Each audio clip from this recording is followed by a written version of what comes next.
लिए एक ही कानून रहेगा, तो क्या ये उनके फंडामेंटल राइट का हनन तो नहीं होगा? अपूर्वा जी, देश धर्म से नहीं चलता है, देश भगवत गीता से नहीं चलता, देश कुरान से नहीं चलता, देश बाइबल से नहीं चलता, देश संविधान से चलता है। आप इस चीज को समझिए। आपका धार्मिक ग्रंथ है, उसका सम्मान है, सर्वश्रेष्ठ और सर्वोत्तम रहा है। तो सर, ये जो मणिपुर का जो कांड हुआ है, तो ये उन्हीं के शासनकाल में हुआ है ना? नहीं, उन्हीं के शासन काल में हुआ है, मैं इसको मान रहा हूँ, लेकिन ऐसी घटनाएं हुई हैं तो उस पर कार्रवाई भी तो हो रही है, उसका जांच भी तो हो रहा है। क्या सर, ये 3 मई से स्टार्ट है और ये आज तक उस पे ना तो बीजेपी की कोई कार्यकर्ता बोले, ना तो कोई विधायक बोले, वहाँ के हमारे ना तो स्मृति ईरानी जैसे कि बड़े तमाम मुद्दे पे वो बोलती हैं। ऐसे ही एक्शन लेने दोनों में बहुत ही अंतर होता है सर। सहानुभूति देना और कोई बड़ा एक्शन लेना, ये दोनों में बहुत फर्क है, जो कि एक्शन अभी तक लिया नहीं गया है। तो क्या आप चाहते हैं कि क्या आप कहना चाहते हैं इस पर?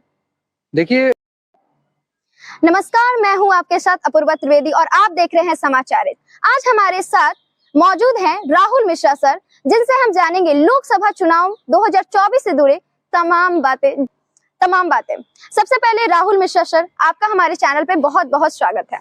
बहुत आभार अपूर्वा जी, आपने लोकसभा जैसे ज्वलंत विषय पे बोलने के लिए मुझे बुलाया है, इसके लिए मैं आपका बहुत आभारी हूँ। जी सर, जैसे कि आज हमारे देश में तमाम मुद्दे चल रहे हैं। जैसे आज कुछ दिन पहले, 2-3 दिन पहले 19 जुलाई को एक वीडियो वायरल हुआ, जिसमें 2 महिलाओं के साथ इतना अभद्र व्यवहार किया, उन्हें नग्न करके परेड कराया गया।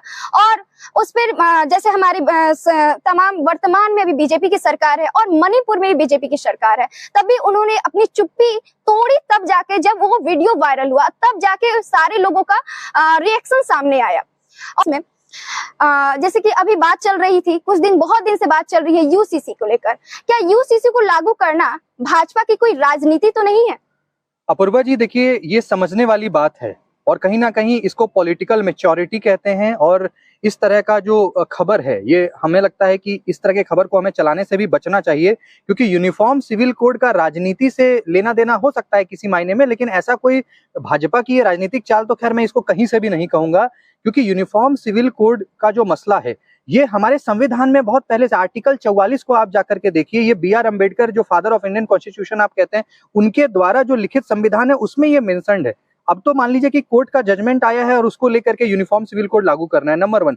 नंबर 2, जब आप राइट टू इक्वालिटी की बात करते हैं, आप समानता का अधिकार की बात करते हैं, आप महिला सुरक्षा की बात करते हैं, आप महिला सशक्तिकरण की बात करते हैं, तो एक पुरुष 4 से मान लीजिए शादी कर रहा है, ये कहाँ तक जायज है? चाहे आप किसी भी धर्म से, आप हिंदू हो, मुसलमान हो, क्रिश्चियन हो, सिख हो, लेकिन कहीं ना कहीं ये तो देखिए, हम अपनी महिलाओं को, हम अपनी बहनों को, बेटियों को ये समानता का अधिकार यूसीसी के माध्यम से देने जा रहे हैं, तो इसमें राजनीतिक चाल की तो कोई बात है नहीं। अगर मान लीजिए तो सर, क्या आप बोल रहे हैं समानता का बात कर रहे हैं आप, कि सारी बहनों को, सबको समानता मिलेगा? जैसे अभी मणिपुर में ये जो अभद्र व्यवहार किया गया, इतना शर्मनाक व्यवहार था, तो क्या ये एक तरीका समानता कहलाएगा? देखिए अपूर्वा जी, मैं आपको बोलूं कि जो इस तरह का व्यवहार हुआ है, जो भी इस तरह का कुकृत्य हुआ है, ये बहुत ही घिनौना है। इसकी जितनी भर्त्सना की जाए वो कम है।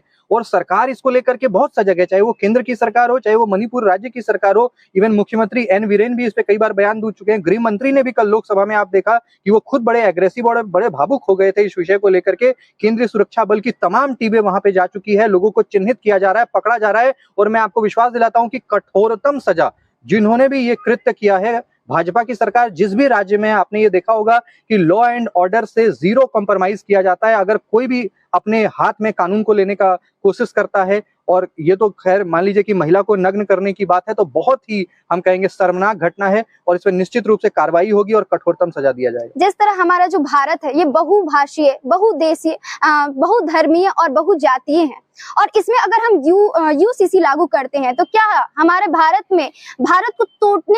टूटने की तो कगार पे नहीं तो आ जाएगा? नहीं, भारत को टूटने की कगार पे आप कैसे बात कर सकते हैं? आप राइट टू इक्वालिटी की बात करते हैं, आप किसी भी धर्म से हो, किसी भी समुदाय, जाति, पंथ, कहीं से आप जब इक्वालिटी की बात आती है तो आप आगे आ जाते हैं। तो ये तो यूसीसी को गलत तरीके से प्रचार प्रसार किया जा रहा है। यूसीसी का मतलब क्या है?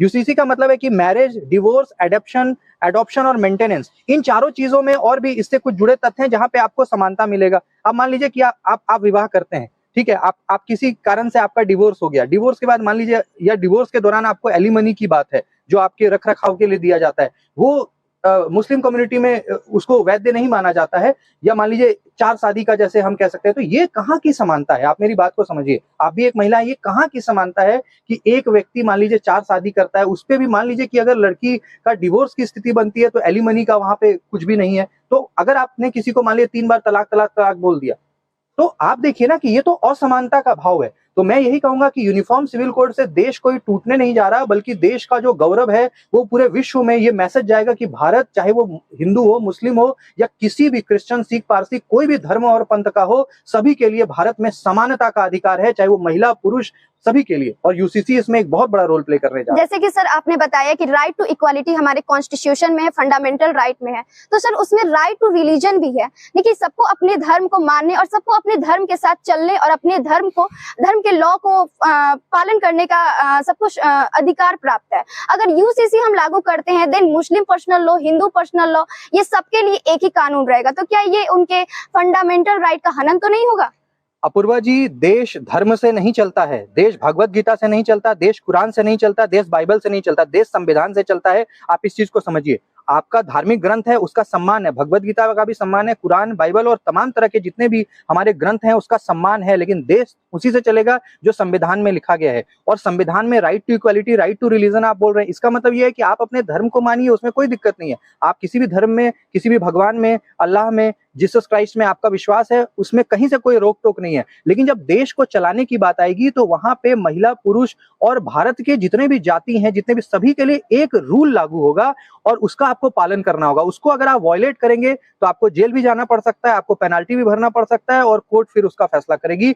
तो मैं आपको यही कहना चाहता हूं कि देश में जो आप कह रहे हैं ना, राइट टू इक्वालिटी, इसका बहुत सम्मान है, राइट टू रिलीजन, इसका बहुत सम्मान है, लेकिन संविधान सर्वोच्च है। जो संविधान में लिखा हुआ है उसका पालन हमें करना चाहिए। और दूसरी बात मैं आपको ये बोल दूं कि आजकल कई सारे ऐसे सामाजिक और अराजक तत्व हैं जो ऐसा कह रहे हैं कि समानता नहीं मिल रहा। कई सारे, मान लीजिए कि अल्पसंख्यक समुदाय के लोग हैं, दलित समुदाय के लोग हैं, वो देश टूटने तक की बात कर रहे हैं। ऐसा जब आपको इक्वालिटी की आप बात करते हैं, आप सड़क पे आके कहते हैं कि भाई समानता दो महिला को, तो ये तो अब आप मान लीजिए कि आप 3 बार तलाक तलाक तलाक बोलने से तलाक हो जाता है। इसमें ऐसे में मान लीजिए कि आपका विवाह होता है, आपको एलिमनी का अधिकार मिलेगा, आपको मेंटेनेंस का अधिकार मिलेगा, आपका शादी होगा, उसका पूरा बायलॉज है, पूरा आप एक से ज्यादा शादी करेंगे तो डिवोर्स के बाद कोर्ट के में जाने के बाद ही कर सकते हैं। ये तो एक समानता का अधिकार है ना, इससे तो महिला बेटी को मतलब तो क्या सर ये लागू होगा तो क्या हमारे देश में दंगा फसाद नहीं बढ़ेगा? दंगा फसाद तो देखिए ये एक अलग विषय है कि दंगा फसाद क्यों बढ़ेगा।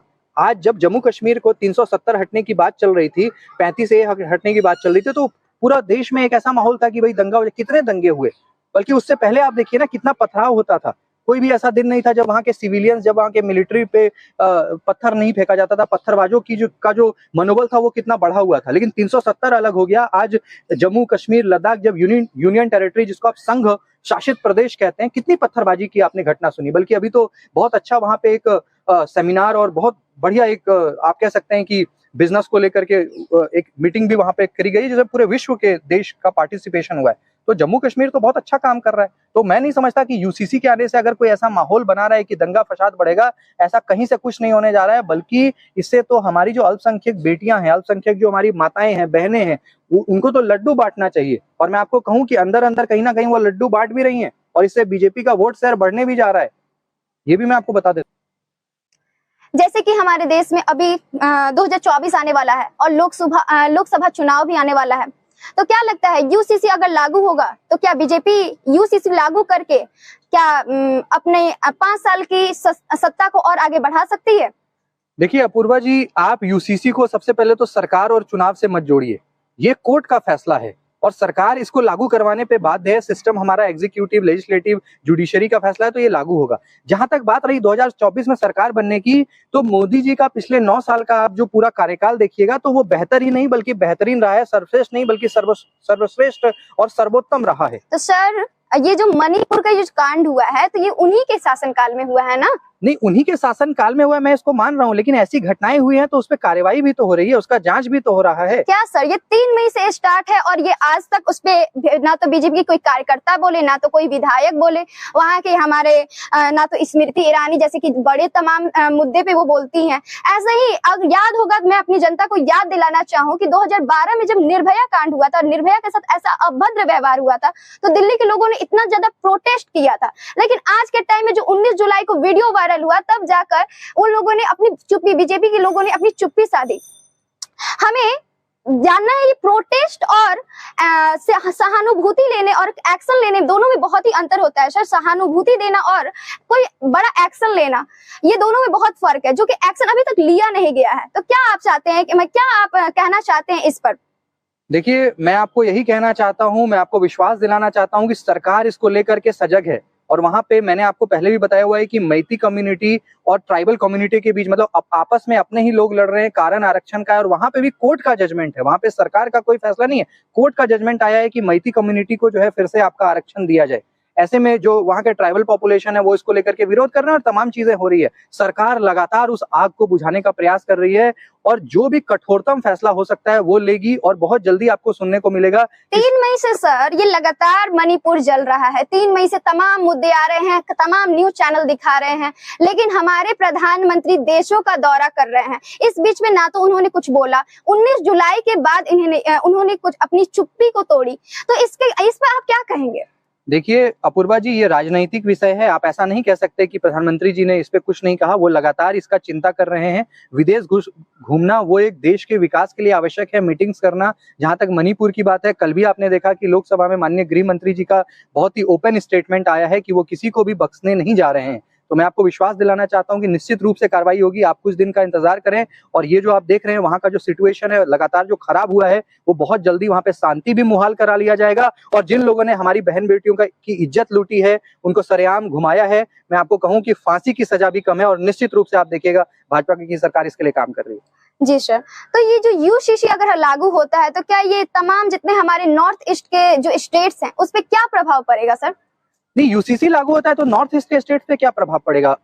हो सकता है कि आप सांस्कृतिक दृष्टिकोण से बोल रहे हैं कि कल्चरली चेंज है, लेकिन मैं आपको बता रहा हूँ ना, जब एक देश है तो एक कानून होना चाहिए कि नहीं होना चाहिए। वन कंट्री है तो एक आपका जो है रूल और एक लॉ, एक कॉन्स्टिट्यूशन पे पूरा काम है। ऐसे में uniform civil code, marriage, adoption, divorce और इसके साथ साथ एलिमनी से जुड़े सारे मामलों पे, तो चाहे वो नॉर्थ ईस्ट हो, चाहे वो पंजाब हो, चाहे वो कश्मीर, कन्याकुमारी, कहीं भी हो, भारत में अगर आप रह रहे हैं तो आपको एक कानून को मानना पड़ेगा। और एक कानून को मनवाने के लिए यूसीसी लागू हो रहा है। मैं समझता हूँ ये पूरे देश के हित में। Law commission of India, Bharat का संविधान या भारत का जो न्यायालय है वो तो देखिए वेलफेयर के लिए काम करता है। वो ऐसा कानून बनाता है जो सर्वम हिताय और सर्वम सुखाय की पॉलिसी है, सभी का सुख और सभी का हित हो। तो मैं समझता हूँ यूनिटी इन डाइवर्सिटी, ये तो देखिए इंडिया की विशेषता है और ये बनी रहेगी। इससे यूसीसी आने से बल्कि ये और मजबूत होगी। तो यूसीसी लागू करना देश में चुनौती की बात नहीं है? चुनौती किस चीज में नहीं है? चुनौती हर चीज में है। देश करीब 140 करोड़ का हमारा देश है, निश्चित रूप से चुनौतीपूर्ण है, लेकिन बहुत शांति तरीके से और सभी के कहीं ना कहीं हम कह सकते हैं कि सभी के मन को रखते हुए, सभी को खुश करके और सभी के आप कह सकते हैं कि हित में लेकर के यूसीसी को लागू किया जाएगा। ठीक है सर, बहुत बहुत धन्यवाद सर, आपने हमें ये तमाम जानकारियां दी और हमारे जनता को इसके लिए जागरूक किया। और इस पर लोकसभा चुनाव जैसे कि आने वाला है 2024 और यूसीसी की बात चल रही है, और क्या यूसीसी को लागू करना बीजेपी की कोई राजनीति तो नहीं है? इस पर आपकी क्या राय है? कमेंट में हमें जरूर बताएं। और ऐसे ही तमाम वीडियो के लिए देखते रहिए समाचार एज। तब तक के लिए मैं अपूर्वा त्रिवेदी आपसे लेती हूँ इजाजत, फिर मिलती हूँ अगली नई वीडियो में। तब तक के लिए धन्यवाद।